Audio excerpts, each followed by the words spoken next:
All set guys and welcome to my blog. Basically आज मी असं काय ब्लॉग करायचं ठरवलं नाही आहे. जस्ट रँडमली माझ्यासोबत माझा कॅमेरा होता, सो आय थॉट की जे काही आज आपण करू ते शूट करूयात.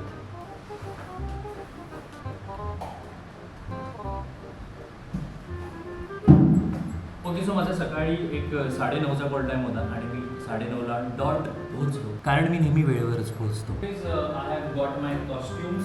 सो आजच्या सीन्स हे कॉस्ट्युम्स आहेत आणि इवन स्क्रिप्ट सुद्धा रेडी आहे. सो मी आता पटकन चेंज करून घेतो, म्हणजे इझी होईल सगळं करायला.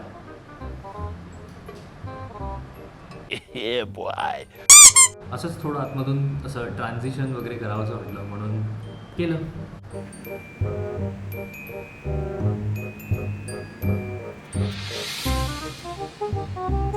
सो असं खूप रेअरली होतं की माझा पॅकअप खूप लवकर होतो. युजली खूप रात्री, म्हणजे पूर्ण आम्ही शिफ्ट जी असते आमची 13 आवर्स और 12 आवर्स, त्याची आम्ही पूर्ण शिफ्ट, सो मी तेवढ्या वेळ असतो. पण आज असं मला कळलं की आज माझं लवकर पॅकअप होणार आहे आणि it's a cherry on the top moment, कारण की मला घरी जावं. मी काहीतरी गोष्ट ऑर्डर केली आहे माझ्या आईसाठी, जी डिलिव्हर झाली आहे आणि ती आज मला तिला द्यायची. So yes, I am so excited. मी तिला देईन, कारण तिची खूप ती कामाची गोष्ट आहे. ती काय आहे ते तुम्हाला पुढे ब्लॉगमध्ये कळलंच. तोपर्यंत आपण बाकीचे हे BTS एन्जॉय करूयात.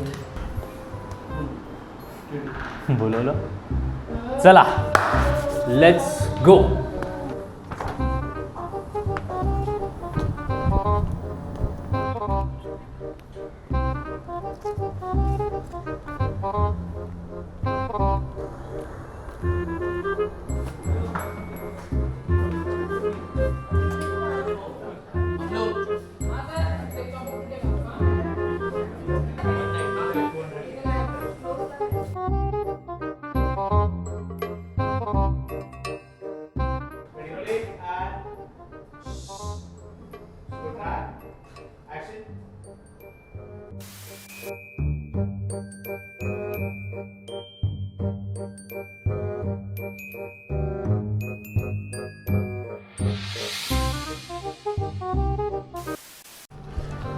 ओके, सो गाईज पॅकअप झाला आहे. कसं वाटतंय तुला एवढ्या लवकर पॅकअप झाला आहे तर?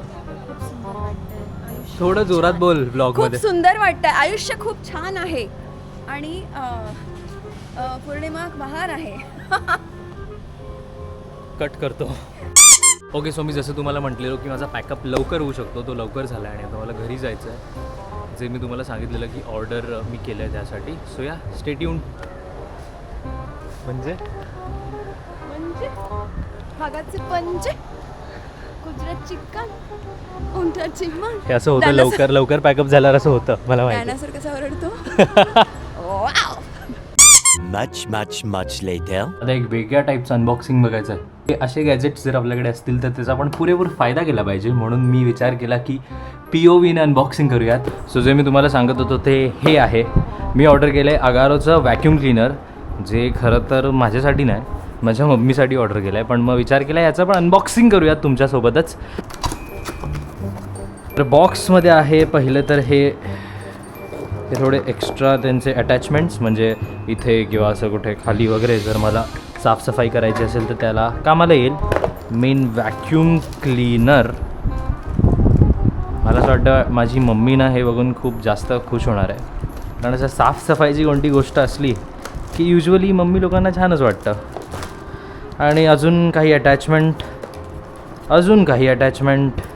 आणि अजून काही अटॅचमेंट्स. वाव, ह्या त्यांचे यूजर आणि मॅन्युअल्स आहेत. सो सध्या हे आपण बाजूला ठेवूयात, काही मिस नाही झालं आहे ना. आणि ओ नाईस, म्हणजे मला आधी वाटत होतं की जर ह्याची वायर छोटी असेल तर मला एक एक्सटेन्शन बोर्ड पण ऑर्डर करावा लागेल, पण नाही, हे बऱ्यापैकी लांब वायर आहे याची. सो थिंग्स आर सॉर्टेड नाव.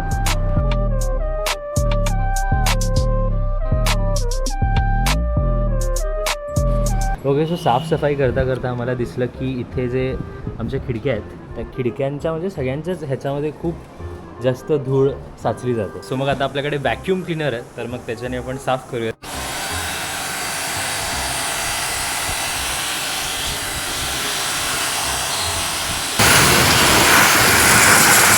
खूपच जास्त साफ झालं मी, छान बघ ना. नाही, आणि ह्याच्यामध्ये तुम्हाला दिसेल सगळे डस्ट पार्टिकल्स ह्याच्यामध्ये असे जमा होतात. हे मगाशी पूर्ण सफेद होतं आणि आता इतकी डस्ट ह्यामध्ये झाली आणि ओके यू कॅन सी ही इतकी इनविजिबल डस्ट होती जी ह्याच्यामध्ये अडकली होती आणि थँक्स टू अगारोचं हे व्हॅक्यूम क्लीनर ज्याच्यामुळे हे मस्तपैकी क्लीन करता आलं आहे मला. ओके सो सोफ्यामध्ये सुद्धा ना जिथे आपण अनबॉक्सिंग केली तिथे थोडीशी अशी धूळ आहे, तर मग मी आता इथे सुद्धा थोडंसं डस्ट वाईप करतो ह्या व्हॅक्यूम क्लीनरनी आणि बघूयात कसं होतं आहे. मी म्हणजे कोपऱ्यात जिथे आपला हात नाही पोचत इझिली किंवा आपण असं वाईप नाही करू शकत तिथे व्हॅक्यूम क्लीनरचं असं हे नोज पोचू शकतं. सो त्यामुळे असे ट्रिकी कॉर्नर्स आहेत.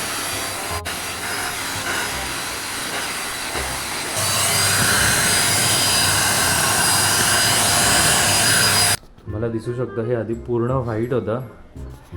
मला असं वाटतं हे मी ऑर्डर करून चूक केली आहे, कारण आता मम्मी मला सगळंच साफ करायला लावते. आता म्हणते आपण बेडरूममध्ये जाऊयात. हॉलचा म्हणजे आम्ही एवढं पोर्शन साफ केलं आहे, तुम्हाला दिसत असेल सगळं मेस आहे इथे, कारण की ह्या व्हॅक्यूम क्लीनरने एकदम आम्ही साफसफाई मोडच ऑन केला आता.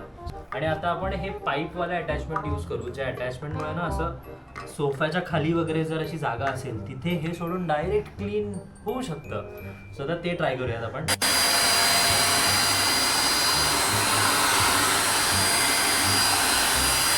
सो हे सगळं आता आपण ह्या व्हॅक्यूम क्लीनरने चेक करणार आहोत की कसं होतं ते.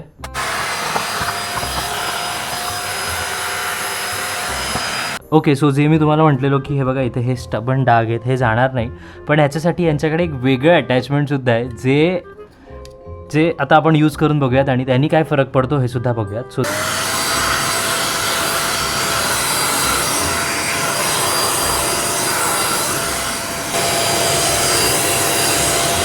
तुम्हाला क्लिअरली डिफरन्स दिसेल ह्या दोन लाईन्समध्ये. इथे मी ह्या अटॅचमेंटने साफ केलं आहे आणि इथे नॉर्मली म्हणजे व्हॅक्यूम क्लीनर यूज केलेला. So this attachment is also very good, कारण त्याच्यामुळे ना हे जे सगळे स्टबन डाग आहेत हे एकदम इझिली निघत आहेत सगळीकडून. हे बघा इतका सारा कचरा होता ह्या शू रॅकच्या मागे.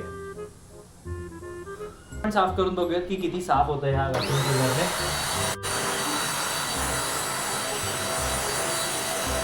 द आफ्टर पूर्ण क्लीन झालंय सगळं, एकदम क्लीन झालंय. जादू. आधी हे सगळं साफसफाई करताना ना थोडंसं म्हणजे जरा हार्डवर्क लागायचं, पण आता thanks to this vacuum cleaner याच्यामुळे एकदम इझिली आणि खूप फास्ट कामं होत आहेत. सो त्यामुळे आता हे सगळं मी क्लीन करतो पटकन आणि मग नंतर थोड्या तुम्हाला म्हणजे तुमच्याशी बोलतो. See you Later that night. Okay so guys that was it for this video. काही नाही, मी साफसफाई केली, नंतर मी खाली गेलो. It was a long day. आज थोडंसं टायरिंग फेस दिसत असेल. एनिवेज गुड न्यूज इज की उद्या सुट्टी आहे. सो उद्या मी खूप आराम करणार आहे आणि मग आपण भेटूयात अशाच पुढच्या कुठल्या तरी ब्लॉगमध्ये. तोपर्यंत तुम्हाला जर ते व्हॅक्यूम क्लीनर हवं असेल तर लिंक डिस्क्रिप्शनमध्ये आहे आणि चॅनलला सबस्क्राईब करून ठेवा म्हणजे तुम्हाला अपडेट्स असे येत असतील. नोटिफिकेशन बेल पण दाबा, लाईक करा, शेअर करा आणि कॉमेंटसुद्धा करा. चलो बाय.